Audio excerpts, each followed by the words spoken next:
오늘은 천사론의 두 번째 시간입니다. 지난 시간에 천사들의 존재에 대한 부분, 그리고 주의 천사라는 특별한 천사에 대해서 설명을 했고요. 오늘은 이어서 천사들의 능력, 천사들의 사역 이런 부분들을 보도록 합니다. 천사는요, 기본적으로 인간보다 능력 있는 존재예요. 능력이 있으니까 사람들이 천사한테 기도를 하겠죠. 그렇죠? 지난 시간에 말씀드렸던 것처럼 천사들은 이름이 알려진 천사는 미카엘과 가브리엘밖에 없어요. 근데 카톨릭에서는 여러 천사들을 막 이름을 만들잖아요. 카톨릭에 이제 7천사라 그러죠. 9천사인 줄 알았더니 7천사라 그러더라고요. 뭐 그 중에 하겠어요. 여러 이제 천사의 계급을 만들어서 또 천사뿐 아니라 여러 성인들을 막 이름 붙여가지고 기도하잖아요. 그 존재들이 우리를 도와줄 수 있는 것처럼. 그렇게 생각하는 것 자체가 천사들이 우리보다 능력이 있다고 생각을 하는 거겠죠. 실질적으로 천사들이 인간보다 월등한 능력이 있는 것 자체는 또 맞아요. 시편 8편에 보게 되면은 사람을 천사보다 조금 낮게 지으셨다고 말하죠. 이거는 능력에 대해서 낮게 지었단 말이지 어떤 지위에 대해서 낮게 지었다는 말은 사실 아닙니다. 시편 8편 5절에서 주께서 그를 이제 인간 아담을 말하는 거예요. 아담 창조, 인간 창조를 말하는 문맥입니다. 주께서 그를 천사들보다 좀 낮게 지으셨으며, 그렇죠. 인간을 좀 낮게 지으셨지만 영광과 존귀로 관을 씌우신 것은 천사가 아니라 인간이란 말이에요. 그러니까 지위에 있어서 낮게 지었단 말이 아니라 능력에 있어서 차이가 나는 거죠. 시편 103편에서도 능력 있는 천사들은 능력 있는 존재라고 언급되고 있습니다. 현명하다고 인간보다 현명하다고 얼마나 현명한지 모르겠는데 사람들이 생각할 때 천사는 현명한 존재다라고 생각을 해요. 사무엘하 14장에서 한 여인이 다윗에게 이제 말할 때 왕께서는 천사처럼 현명하다 이런 표현을 쓰고 있어요. 사무엘하 14장 20절 이런 형식의 말을 가져오려고 왕의 종 요압이 이 일을 행한 것입니다. 내 주께서는 하나님의 천사의 지혜를 따라 현명하시기에 세상에 있는 모든 것을 아시나이다. 천사의 지혜에 따라 현명하다. 열왕기하 19장에 보게 되면 히스키야 왕 때인데 아시리아 대군 18만 5천 명을 하룻밤 사이에 진멸시켜버렸잖아요. 물론 문맥에는 주의 천사로 되어 있긴 합니다. 주의 천사가 행한 일이지만 어쨌든 천사가 18만 5천 명을 하룻밤 사이에 멸해버렸어요. 어떤 인간이 이런 일을 하죠? 성경에서 하나님께서 갑작스런 재앙으로 심판했다라고 말하면은 대부분 이제 전염병, 질병 같은 거예요. 뭐 지진이면 지진이라고 특별하게 쓰거든요. 우박이면 우박이라고 쓰거든요. 그런 표현 없이 특별한 재앙하게 되면은 이제 전염병 같은 건데 하룻밤 사이에 전염병이 확 일어나 버린 거예요. 그 세속사에서도요. 아시리아 왕이 유다에 쳐들어왔다가 특별한 전염병으로 후퇴했다 이런 기록이 있어요. 이런 기록이 성경의 기록이 일치한 기록이 있거든요. 자, 어쨌든 천사가 그렇게 합니다. 대단한 능력이죠. 어떤 인간이 이렇게 합니까? 예. 창세기 19장 보게 되면은 소돔에 롯을 찾아왔던 천사들이 그 패역한 군중들의 눈을 멀게 버리잖아요. 그렇죠? 집 문 밖에 있는 사람들을 작은 자나 큰 자나 모두 쳐서 눈멀게 하니 그들이 문을 찾으려고 애쓰더라. 천사는 특별한 이적을 행할 수 있는 능력이 있습니다.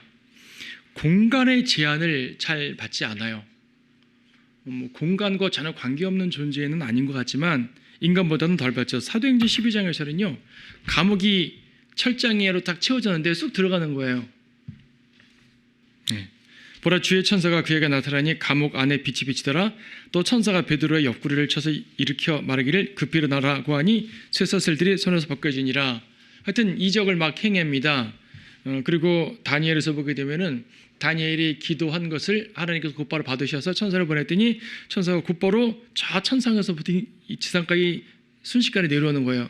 물론 보게 되면 중간에 3주 동안 저항을 받긴 합니다. 어떤 저항을 받냐면 유사한 영적 존재의 저항은 받아요. 다니엘 10장 13절 말씀 보시게 되면은 10장 13절 그러나 페르시아 왕국의 통치자가 20일 동안 나를 가로막았도다. 이제 정사와 권세에 해당되는 이 존재입니다. 가로막았어요. 예. 그러니까 이 기도가 상달된 즉시로 왔는데 오다가 가로막히기도 해요. 같은 영적 존재끼리는 가로막히기도 하는 것 같아요. 하지만 그렇지 않은 경우에는 제한 없이 다닐 수가 있는 거죠. 계시록 20장에 보게 되면 마귀를 사슬에 묶어서 끝없이 깊은 구렁에 던져 넣습니다. 엄청난 능력이죠. 마귀까지 이렇게 하는 걸 보니까. 자, 천사들의 능력과 지혜는 인간을 뛰어넘습니다. 대단한 존재입니다. 그럼 그러한 능력과 지혜로 천사들은 무엇을 하냐면 천사들은 여러 가지 일을 합니다. 첫 번째로 천사들은 하나님의 메시지를 전하는 역할을 해요. 심부름꾼이에요. 특히 마태복음이나 누가복음에서는 가브리엘이 나오는데 가브리엘이라고 나와 누가복음에는 가브리엘이라고 나와 있고 마태복음에는 가브리엘이란 말 나와 있지 않고 주의 천사라고만 말해 있지만은 요셉에게, 마리아에게, 사카랴에게 나타나 가지고 요한이 태어날 것이다, 예수님이 태어날 것이다 이런 얘기를 해주잖아요. 하나님의 기쁜 소식을 전하는 거예요. 기쁜 소식을 전하는 자예요. 기쁜 소식. 기쁜 소식은 복음인데 천사가 복음 전했단 말인가? 이 은혜의 복음과는 개념이 다른 거죠. 어쨌든 하나님의 소식을 전합니다. 그래서 이 경우 때문에 천사를 향해서 메신저, 전달자라고 말하죠. 그래서 천사라는 단어 자체를 메신저라고 정의를 해버리는 거예요. 사람들이 이제 사자. 그래서 개혁성경에도 사자라고 번역하잖아요. 뒤에 사자가 와서 이런 식으로 사자란 말을 많이 씁니다. 메신저라는 개념의 사자. 예.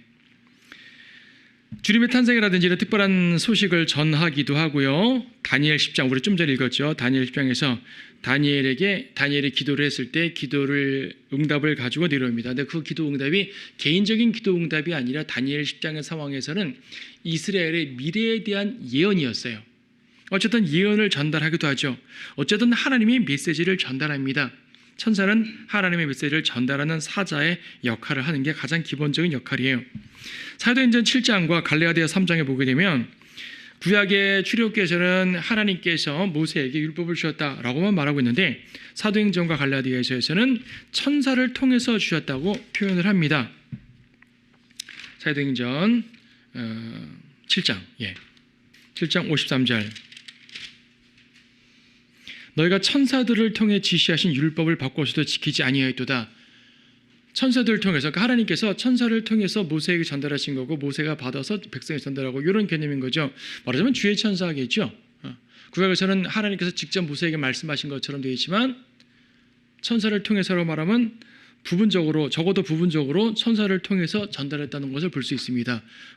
성경에 이렇게 말하니까 우리는 그렇게 믿는 거예요. 갈라디아서 3장에서도 천사를 통해서 율법을 주셨다고 말씀하고 있어요. 천사. 자, 천사는 그렇게 하나님의 예언의 메시지든 개인적 기도응답이든 어떤 하나님의 특별한 그 기쁜 소식이든 율법이든 어쨌든 하나님의 말씀을 전달하는 존재들입니다. 그리스도의 부활을 알린 것도 처음 알린 것도 천사죠. 무덤에 갔는데 천사가 빈 무덤에서 너희들은 누구 찾냐? 여기서 부활하신 예수님 찾지 않아? 그분은 여기 안 계셔. 살아나셨어. 말하잖아요. 기쁜 소식을 전했습니다. 탄생 소식도 전했고요. 부활 소식도 전했고요. 그러니까 천사들이 복음을 전하지 않는 건 아니에요. 은혜의 복음을 전하지 않는 거죠. 그렇죠? 십자가의 복음, 은혜의 복음을 전하지 않는 것이지 어쨌든 나름대로 또 복음이잖아요. 얼마나 기쁜 소식이에요. 그렇다고 모든 사람들한테 일일이 천사가 가지고 계시해 준다는 말은 당연히 아니고요. 어떤 특별한 상황 속에서 이 메시지의 시작을 천사로 시작하게 하셨습니다. 탄생, 부활 이런 내용들에서 천사는 그렇게 메신저의 역할을 합니다. 그렇다고 천사의 역할이 메신저만 있는 건 당연히 아닙니다. 천사의 또 기본적인 역할이 뭐냐면 군대. 아까 18만 5천 명도 죽였다고 하는데요.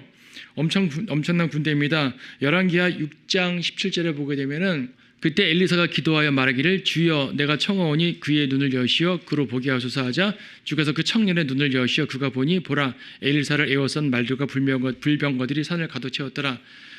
천사들이 하늘에 가득 차 있기 때문에 그것을 이제 엘리사의 종이 보고 안심을 했단 말이에요. 자, 천사는 군대 역할합니다. 계시록 12장에서는 마귀와 싸웁니다. 미카엘이 마귀와 싸우고요. 하늘의 군대가 마귀와 싸웁니다. 자, 하나님을 찬양합니다. 시편을 보게 되면은 천사들도 하늘에 있는 천사들도 찬양하라고 하잖아요. 인간만 찬송하는 것이 아니라 천사들도 찬양합니다. 시편 148편에서 그의 모든 천사들아 너희는 그를 찬양하라. 그의 모든 군대들아 너희는 그를 찬양하라. 하늘의 군대들은 주님을 찬양해야 됩니다. 요한계시록 8장에서도 5장에서도 천사들이 찬양합니다. 계시록 5장에서는 천상의 존재들이 찬양하는 장면이 쭉 나오는데요. 네 생물들이 찬양했고 24장로들이 찬양했고 무수한 성도들이 찬양하고요. 무수한 천사들이 찬양합니다. 계시록 5장 11절 보면 또 내가 또 보니 그 보좌와 짐승들과 장로들을 둘러선 많은 천사의 음성을 들었는데 그들의 수가 만만이요 천천이라. 큰 음성으로 말하기를 죽임을 당하신 어린 양이 권세와 부귀와 지혜와 힘과 존귀와 영광과 찬송을 받으시기에 합당하시도다. 자, 죽임을 당하신 어린 양, 누굴 위해 죽으신 거죠? 천사를 위해 죽으신 건가요? 아니죠. 우리를 위해 죽으신 거죠. 이 찬양은 누가 해야 되는 찬양이에요? 기본적으로 우리가 해야 되는 찬양이죠. 그렇죠? 근데 천사들도 이 찬양을 하는 거예요. 자기들을 위해 죽으신 건 아니지만 하나님의 지혜는요. 고린도전서에 보면 십자가의 지혜는 천사들도 보고 놀랄 정도라 그랬어요. 십자가의 지혜는 구약에 감춰져 있었거든요. 물론 구약에도 메시아에 대한 예언은 있었고 종종 이제 이 메시아 고난 이런 예언은 부활 이런 예언은 있었지만 십자가를 통해서 하나님께서 죄인과 화목하게 되고 유대인과 이방인을 그리스도의 몸 안으로 집어넣고 이런 놀라운 역사는 천사들에게도 감추어진 거거든요. 십자가로 인한 승리는요. 그래서 직접 혜택을 보는 건 우리 인간들이지만 그 놀라운 지혜에 대해서 천사들도 감동하고 찬양하는 거예요. 그래서 천사들도 이렇게 이 십자가의 공로를 찬양하는 모습까지 나옵니다.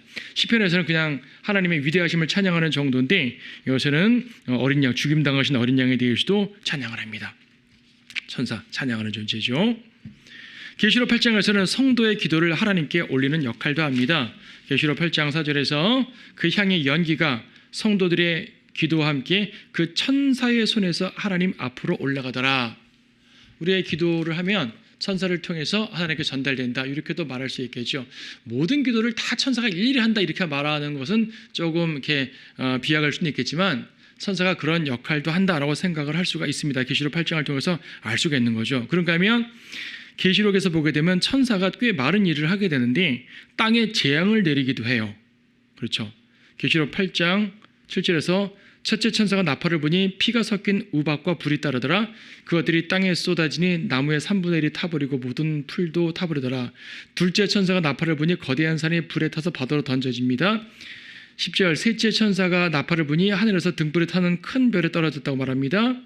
12절 넷째 천사가 나팔을 부니 해 3분의 1과 달 3분의 1과 별들의 3분의 1이 강탈을 당하여 그것들의 3분의 1이 어두워진다고 말합니다. 천사는 재앙을 이루기도 합니다. 엄청나잖아요. 이런 천사들. 감히 천사를 함부로 대적할 수가 없는 거죠. 그런데 이렇게 능력이 많은 천사들이 말이에요. 천사들이란 또 기본적인 중요한 사역이 뭐냐면 섬김의 사역이에요. 천사는 섬기는 종이라고 되어 있어요. 히브리서 1장 14절 말씀 보시게 되면 천사들은 모두 구원의 상속자가 될 자들을 위하여 섬기도록 보내심을 받은 섬기는 영들이 아니냐. 천사들은 기본적으로 섬기는 영이에요. 이 말을 또 오해해가지고 수호천사 개념이 나왔어요. 수호천사. 가톨릭에서 수호천사 그러잖아요. 사람마다 이제 성도에게 천사가 딱 한둘씩 붙어 있다고 얘기를 하죠. 수호천사가 붙어 있어가지고 나를 도와준다. 그런 건 없고요. 성경에 수호천사라는 건 없어요.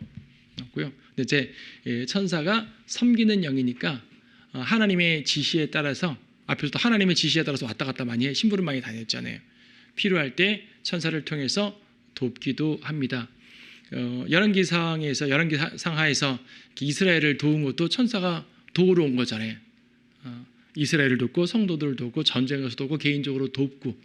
히브리서에서 1장 14절에서 말하는 구원의 상속자라는 말은 사실 교리적으로는 환난 성도와 왕국 성도에 초점 맞춰지긴 해요.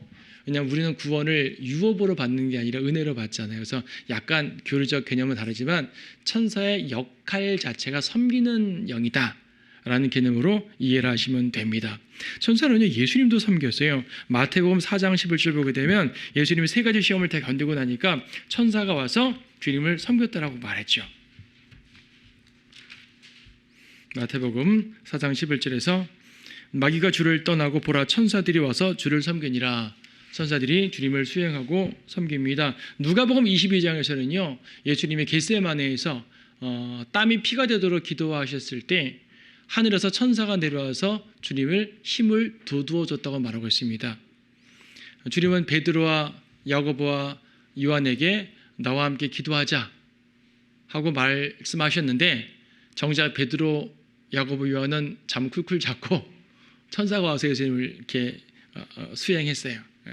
주님을 섬겼어요. 그리스도를 섬기기도 하고 성도들을 섬기기도 하는 거죠.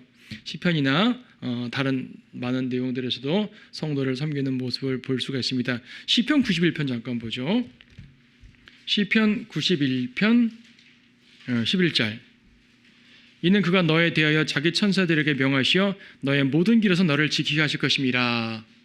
이거는 마귀가 예수님을 시험할 때 이 구절이 인용이 있어요. 사실은 성길에서 뛰어내려 보라 할 때 뛰어내려도 천사가 와서 바치지 않겠습니까? 뛰어내리십시오 라고 하는, 물론 성경은 변기에서 인용했기 때문에 사탄은 잘못 인용한 것이긴 하지만 어쨌든 예수님에게 해당되는 말씀이긴 하거든요.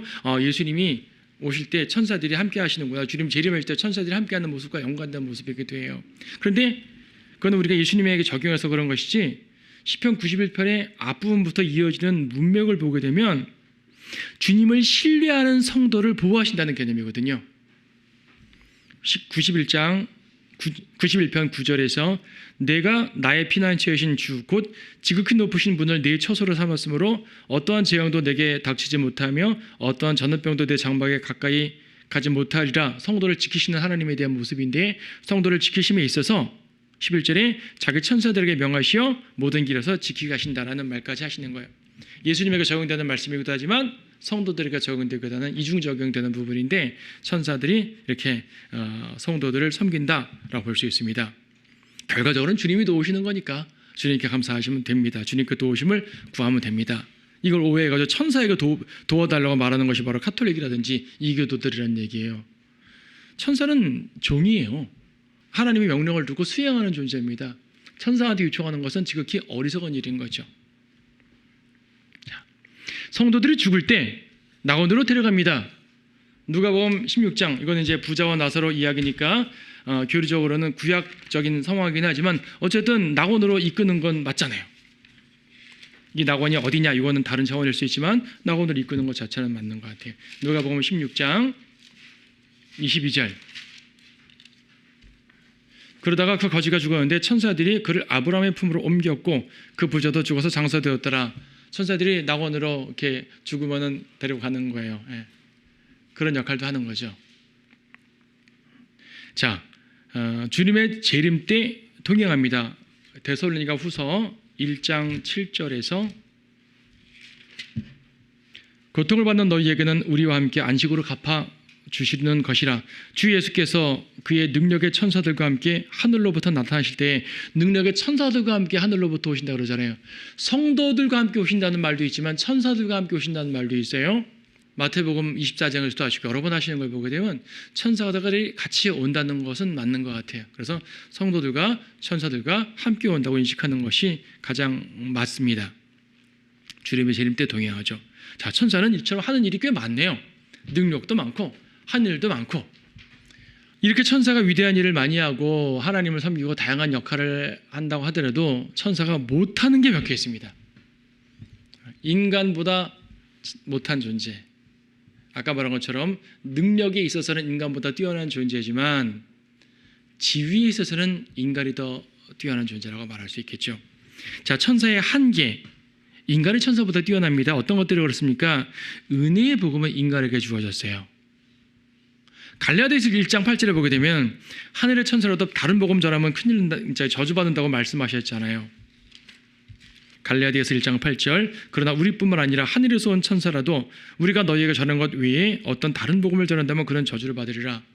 물론 천사도 복음을 전하죠. 계시록 14장에 보게 되면 대환란 때 이방인들에게 하나님께 경배하라는 영원한 복음을 전하긴 합니다. 이건 대원할 때 전해지는 특별한 상황인 것이지 오늘날 우리에게 복음 전해지는 거 아니에요. 그리고 아까 말한 것처럼 예수님의 탄생 소식이라든지 부활 소식이라든지 이것도 일종의 기쁜 소식이니까 큰 틀에서 복음이라 표현할 수는 있겠지만 이걸 은혜의 복음이라 말하지 않잖아요. 즉 십자가로 구원받는 이 은혜의 복음은 오직 인간들을 위해서 주어진 복음이고 이 전파 역시 인간들을 통해서 하도록 하셨습니다. 그래서 꿈에 천사가 나타나가지고 너는 교회 다니라 이런 건 다 거짓말을 한 얘기죠. 그렇게 역사하지 않는 것입니다. 너는 예수님 믿어야 돼. 천사가 말하는 거. 그 천사의 꿈을 통해서 내가 교회다 예수 믿게 됐습니다. 그런 간증이 아닌 거죠. 복음은 인간에게 주어졌습니다. 다른 시대의 다른 복음은 천사도 전하지만 은혜의 복음만큼은 인간에게 주어졌습니다. 왜냐하면 십자가 자체가 인간을 그 죄인들을 구원하시기 위해서 행하신 하나님의 놀라운 사역이기 때문이에요. 심판의 권세는 천사가 아니라 성도에게 주어집니다. 천사가 하나님의 명령을 따라서 마귀와 싸우기도 하고요. 적군을 무너뜨리기도 하고 죽이기도 하고요. 재앙을 내리기도 하고 많은 걸 해요. 하지만 직접 심판석에 앉아서 심판하지 않잖아요.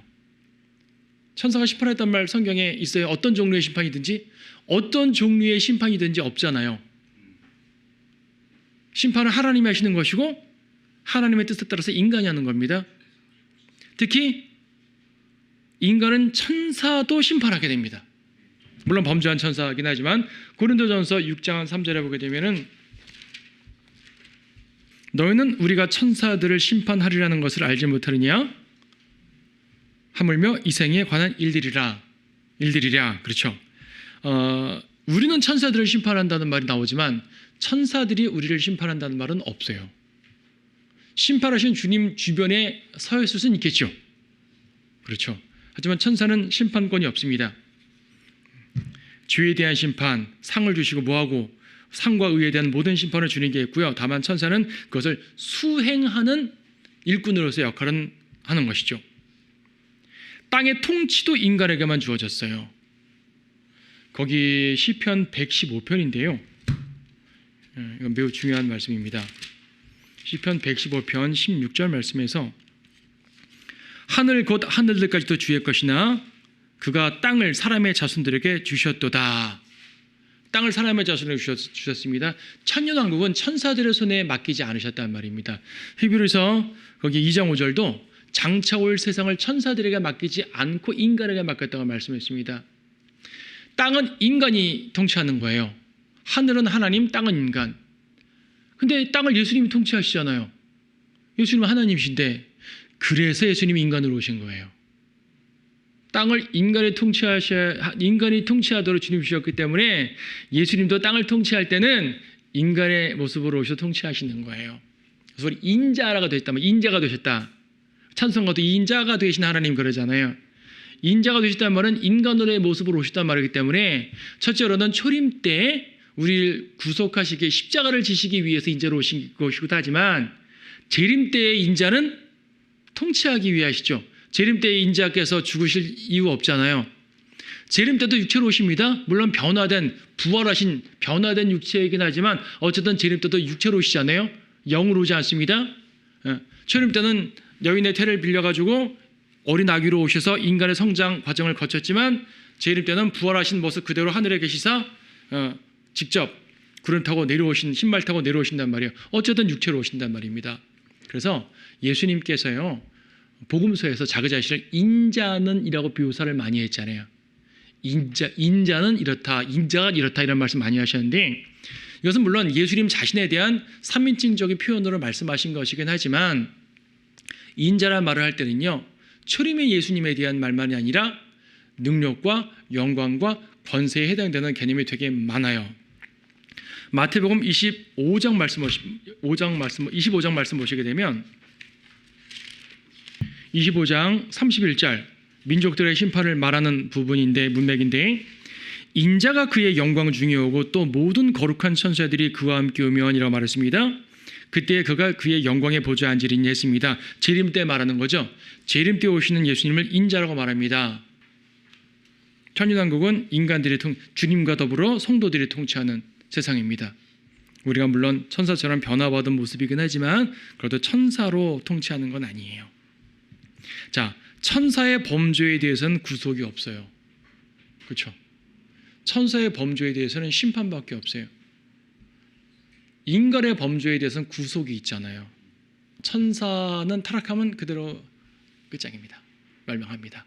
심판의 이제 상황이 좀 다르긴 하지만은 또 범죄한 천사들이 다양한 존재가 있긴 하지만 그래도 그들은 심판밖에 없습니다. 주님이 직접 심판하시기도 하고, 백보자 심판에서는 우리 이제 성도들을 통해서 심판을 이루시기도 하고, 그러나 그들을 위한 구속은 없어요. 구속은 오직 우리를 위해서. 얼마나 감사해요. 여러분, 우리가 인간으로 태어난 게 얼마나 감사한 겁니까? 천사로 창조되었으면은 뭐 이렇게 능력은 있는지 모르지만 이런 거 없잖아요. 하나님의 영광과 존귀로 관을 씌우시는 것은 인간입니다. 대신 고난도 많이 받아요. 이 모든 과정을 이기고 이제 연단하게 되면 주님께서 함께 하시는 것을 이제 믿고 신뢰하면은 결과적으로 주님과 함께 영광을 받는 것을 볼 수 있습니다. 자, 천사에 대한 거 다 봤어요.